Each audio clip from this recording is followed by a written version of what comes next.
Mars media நேயர்களுக்கும் அன்பர்களுக்கும் இந்த நாள் இனிய நாளாக அமைய எல்லாம் வல்ல இறைவனை பிரார்த்திக்கின்றோம். இந்த சேனல் உங்களுக்கு பிடிச்சிருந்தா மறக்காம சப்ஸ்கிரைப் பண்ணுங்க, ஷேர் பண்ணுங்க, லைக் பண்ணுங்க, கமெண்ட் பண்ணுங்க.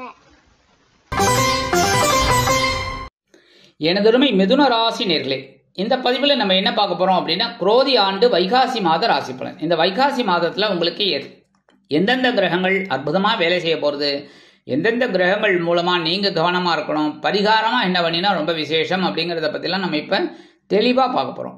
உங்களோட ராசிநாதனும் சுகாதிபதியுமான புத பகவான் லாபஸ்தானத்துல இருக்கார். ராசிநாதன் அப்படிங்கிறத விட சுகாதிபதி எப்பவுமே சுகத்தை அனுபவிக்கணும். அந்த அனுபவிக்கிற வாய்ப்பை இந்த சுகாதிபதி புத பகவான் உங்களுக்கு கொடுப்பார், ராசிநாதனா இருந்துட்டு. அவர் மாத ஆரம்பத்துல லாபஸ்தானத்துல இருக்கிறதுனால உத்தியோகத்துல முன்னேற்றம், தொழில் வியாபாரத்துல முன்னேற்றம், எல்லாமே எடுக்கிற காரியங்கள்ல முன்னேற்றம் கண்டிப்பா இருக்கும். 24/5/2024 இந்த புத பகவான் விரயஸ்தானமாகிய 12ஆம் இடத்துக்கு சூரிய பகவானுடன் இணைந்து புதாதித்ய யோகம் பெற்று சஞ்சரிக்கிறார். குழந்தைகளுக்கு, அதுவும் கல்வி பயிலும் மாணவ மாணவிகளுக்கு கல்வியில் ஒரு முன்னேற்றமான ஒரு வாய்ப்புகள் கிடைக்கும். அதே மாதிரி சில நேரங்களில் சில எதிர்பாராத செலவுகள் வரலாம். உத்தியோகத்தில் இடமாற்றம் இனிமையாக கிடைக்கும். தொழில் வியாபாரத்தில் அபிவிருத்தி உண்டாகும். 9/6/2024 முதல் இந்த புத பகவான் ஜென்மராசியில ஆட்சி அமைத்து சஞ்சாரம் பண்றார். உங்க ராசியிலேயே மனசுல ஒரு சந்தோஷம் இருக்கும், உடல் ஆரோக்கியம் சிறப்பா இருக்கும், எடுக்கிற காரியங்கள் அற்புதமா நிறைவேறும். ஒவ்வொரு விதத்திலும் முன்னேற்றங்கள் கண்டிப்பா தெரியும். ஏன்னா 7ஆம் பார்வை நேரம் உங்க களத்திர ஸ்தானத்தில் பார்க்கறதுனால வாழ்க்கை துணையும் உங்களுக்கு ஆதரவா இருப்பா. 5/12 கூடிய அதிபதி சுக்கிர பகவான் லாபஸ்தானமாகிய 11ஆம் இடத்துல இருக்கிறது ரொம்ப அற்புதம். மாத ஆரம்பம் உங்களுக்கு அற்புதமா இருக்கும். குழந்தைகள் ஆதரவா இருப்பா. சில செலவுகள் இருந்தாலும் ஒரு வருமானம் உங்களுக்கு வந்துட்டு இருக்கும். உத்தியோகத்துல முன்னேற்றம். 20/5/2024 முதல் இந்த சுக்கிர பகவான் விரயஸ்தானமாகிய 12ஆம் இடத்துக்கு ஆட்சி அமைக்கிறார். செலவுகள் இன்னமும் ஒண்ணா வரும். சில பேருக்கு பார்த்தீங்கன்னா குழந்தைகளோட கல்வி செலவு, சில பேருக்கு மருத்துவ செலவுகள், சில பேருக்கு வெளியூர் அல்லது வெளிநாட்டு பயணம் செலவுகள், இந்த மாதிரிலாம் வரதுக்கு வாய்ப்புகள் இருக்கு. 13/6/2024 இருந்து சுக்கிர பகவான் ஜென்மராசிக்கு வர்றது அற்புதமான பலன்கள். உங்களுக்கு அற்புதமான பலன்கள் என்னென்ன, உங்களுக்கு எடுக்கிற காரியங்கள் இப்ப அற்புதமா நிறைவேறும். உடல் ஆரோக்கியம் சிறப்பாக இருக்கும். சிலருக்கு விலை உயர்ந்த பொருட்களை வாங்கி மகிழும் வாய்ப்புகளும் உண்டாகும். 6/11 கூடிய அதிபதி செவ்வாய் பகவான் ஜீவனஸ்தானத்துல திக்பலம் அடைஞ்சு சஞ்சாரம் பண்றார். 10ஆம் இடத்துல இருந்தாலே நம்ம பரபரப்பா இருந்தீங்க அப்படின்னாலே கண்டிப்பா உயர்வுகள் வரும். அதே மாதிரி எடுக்கிற காரியங்களும் உங்களுக்கு அற்புதமா நிறைவேறும். தொழில் வியாபாரத்துல நல்லபடியா நடக்கும். கடன் சுமை குறைவதற்குண்டான ஒரு வாய்ப்புகள் உருவாகும். எப்படி ஒரு வருமானம் வரும். வருமானம் எப்படி வரும், நீங்க உழைச்சா கண்டிப்பா உழைப்பீங்க, அதுக்குண்டான அது. அதே மாதிரி லாபாதிபதியும் அவர் தான் அப்படிங்கிறதுனால உங்களுக்கு கண்டிப்பாக உயர்வுகள் காத்திருக்கு. அதே மாதிரி சீருடை பணியாளர்களாகிய காவல், ராணுவம், தீயணைப்புத்துறை, மருத்துவத்துறையில் வேலை பார்க்கும் அன்பர்களுக்கு எதிர்பார்க்கும் இடமாற்றம், பதவி மாற்றம், பதவி உயர்வு, சம்பள உயர்வு அருமையாக, மிக அருமையாக கண்டிப்பாக சேரும். அடுத்தபடியா 31/5/2024 இருந்து இந்த செவ்வாய் பகவான் எங்க வர போறாருன்னு பார்த்தீங்கன்னா லாபஸ்தானமாகிய 11ஆம் இடத்துக்கு ஆட்சி அமைக்கிறார். லாபாதிபதி லாபஸ்தானத்துல ஆட்சி அமைக்கிறது ரொம்ப அற்புதம். உத்தியோகத்துல முன்னேற்றம் கண்டிப்பா கிடைக்கும். பரபரப்பா இருப்பேள். அந்த பரபரப்பு இப்போ உங்களுக்கு வேலை செய்யும். நல்ல லாபம் கிடைக்கும், நல்ல ஒரு முன்னேற்றம் கிடைக்கும். அதேமாதிரி தொழில் வியாபாரம் ரொம்ப அற்புதமா இருக்கும். சில பேருக்கு பார்த்தீங்கன்னா எதிர்பாராத ஒரு புதிய தொழில் தொடங்கக்கூடிய ஒரு வாய்ப்புகளும் உருவாகும். முதல்ல மனசுல ஒரு தைரியம் இருக்கும். சக ஊழியர்கள் மூலமாக சில நன்மைகள் உத்தியோகத்துல கிடைக்கும்.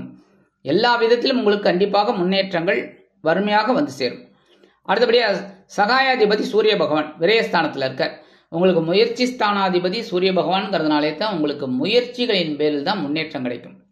அதாவது ஒவ்வொரு விஷயத்தையும் நீங்க முன்னேற்றம் வேணும் அப்படின்னு முயற்சி பண்ணினீங்க அப்படின்னா கண்டிப்பா முன்னேற்றம் இருக்கும். பரவாயில்ல அப்புறம் பார்த்துக்கலாம் அப்படின்னு உட்காந்துன்னா அது முன்னேற்றம் கிடைக்காது. நீங்களே சிம்பிளாக இது பண்ணி பாருங்க, ட்ரை பண்ணி பாருங்க. இது வேண்டாம், இந்த முயற்சி வேண்டாம், பார்த்துக்கலாம் அப்படின்னு ஏதாவது ஒரு டாபிக் அப்படியே விடுங்க, அதில் உங்களுக்கு சக்ஸஸ் ஆகாது. அதே சமயம் அந்த டாபிக் வேணும் அப்படின்னு சொல்லி ஒரு முயற்சியை எடுங்க, அது வெற்றி அடையும். அதேமாதிரி இந்த சகாயாதிபதி 3ஆம் இடத்து அதிபதி சூரிய பகவான் விரயஸ்தானத்தில் இருக்கிறனால செலவுகள் கண்ணாபின்னான்னு இருக்கும். அயனசயன போகஸ்தானத்தில் இருந்தாலே தூக்கம் குறையும். உத்தியோகத்தில் வேலை நெருக்கடி உண்டாகும். தொழில் வியாபாரத்திலையும் சக ஊழியர்கள் எல்லாம் அனுசரித்து போகிறது, அதாவது சக வியாபாரிகள் எல்லாம் அனுசரித்து போகிறது நல்லது.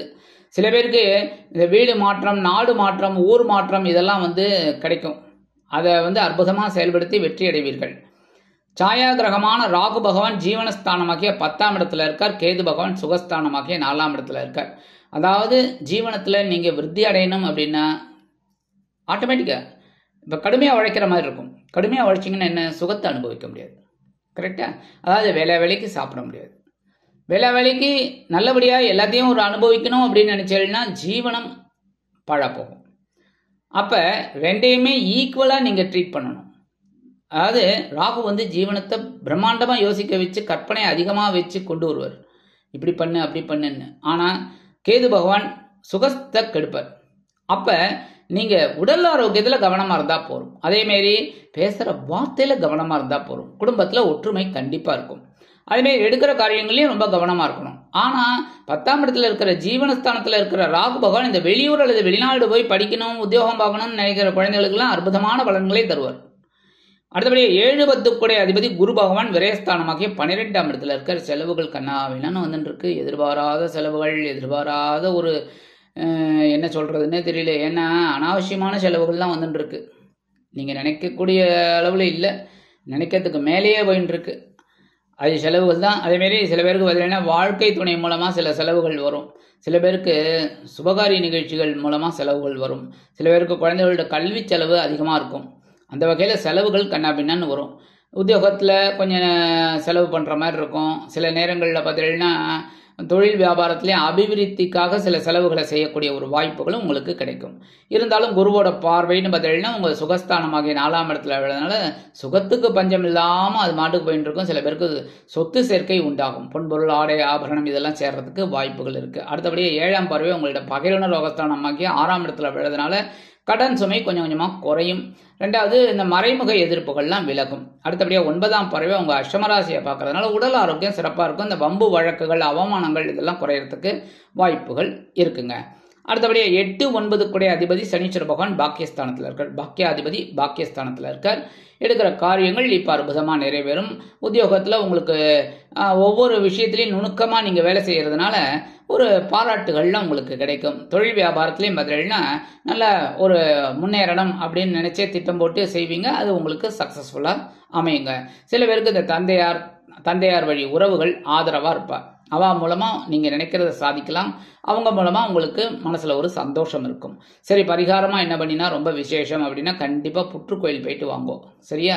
வெள்ளிக்கிழமை, செவ்வாய்க்கிழமை, வெள்ளிக்கிழமை, ஞாயிற்றுக்கிழமை 3 நாள் போயிட்டு வாங்க. முடியாத பட்சத்தில் கண்டிப்பாக ஒரு நாள், ஏதாவது ஒரு நாள் போயிட்டு வாங்க. அடுத்தபடியாக நவ கிரகங்களில் உள்ள குரு பகவானுக்கு நெய் தீபம் ஏற்றி வியாழக்கிழமை வழிபாடு பண்ணுங்கோ. அடுத்தபடியாக மதுரை போனேன்னா மதுரை ஸ்ரீ மீனாட்சி அம்மனை ஒரு தடவை தரிசனம் பண்ணிட்டு வாங்கோ. சரியா? அது உங்களுக்கு மனசில் ஒரு சந்தோஷத்தை கொடுக்கும், தைரியத்தை கொடுக்கும், ஒரு அறிவுத்திறனை கொடுக்கும். அறிவுத்திறன் வேலை செஞ்சாலே செல்வ நிலை ஆட்டோமேட்டிக்காக உயரும். அதனாலே உங்களுக்கு இந்த மீனாட்சி அம்மன் துணையாக இருப்பாங்க. அந்த வகையில் இந்த சின்ன சின்ன பரிகாரங்கள் நீங்கள் பண்ணினாலே குரோதி ஆண்டு வைகாசி மாதம் ஒரு அற்புதமான ஏற்றம் தரும், மாற்றம் தரும் மாதமாக அமையும் என்று கூறி விடைபெறுகிறேன். நன்றி, வணக்கம். மீண்டும் ஒரு அருமையான பதிவில் நான் உங்களை மனமகிழ்ச்சியோடு சந்திக்கிறேன். வாழ்த்துக்கள். வாழ்க வளமுடன். இந்த சேனல் உங்களுக்கு பிடிச்சிருந்தா மறக்காம சப்ஸ்கிரைப் பண்ணுங்க, லைக் பண்ணுங்க, ஷேர் பண்ணுங்க.